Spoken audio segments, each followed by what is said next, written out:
अस्सलाम वालेकुम वीवार। सब तो पहले तो तुसां ये वीडियो देखो ना रजब बढ़ दी।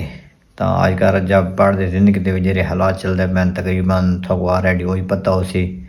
तो पहले वीडियो दिखे ने तो इसके बाद ही ना थोड़े नाल एक गल शेयर करें भाई अगली।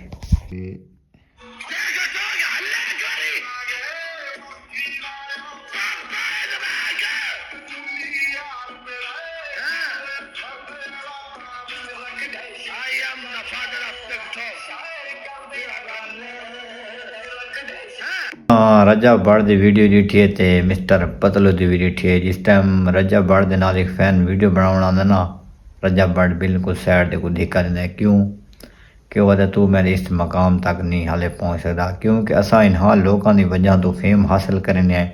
ये लोग सब सपोर्ट करें असा उतां थी हैं क्योंकि असा एक ज़ीरो होने हैं ज़ीरो को सब हीरो बने ये लोग होने अस इन खाली वीडियो नहीं बनावन दे तस्वीर ही नहीं गिना दें। अगर ये लोग सब न देखें सारा मुहब्बत शेयर न करें ना असा कोई शय भी नहीं। ठीक है मेरा खान ये जिन इन हरकत है बिल्कुल ही गलत है। मिस्टर पतलू नामा वीडियो बने रहे फेम हासिल है को माशाल्लाह बहुत अच्छे यूट्यूबर हैं। तुसा वीडियो उन्होंने देख सो तो रजब बढ़ जाए अजकल जिंदगी के बहुत खराब हालात चलते पैन। तुसा सोशल मीडिया ते सुनी पिया सो के उस अपनी ना बीबी को तलाक दे छोड़िए तो अल्लाह ताला की ज़ात नाराज़ न थी वे। जिस टाइम अल्लाह ताला की ज़ात नाराज़ थी ना तो दुनिया ने उत्ते ये फैसले इंसान कर खड़ता है पता ही नहीं लगता बात इंसान पहचान है कि मैं को के थी गई है। ठीक है बाकी अगर मेरी वीडियो थोड़ा अच्छी लगी हो तो लाइक कमेंट शेयर ज़रूर कर गिना है।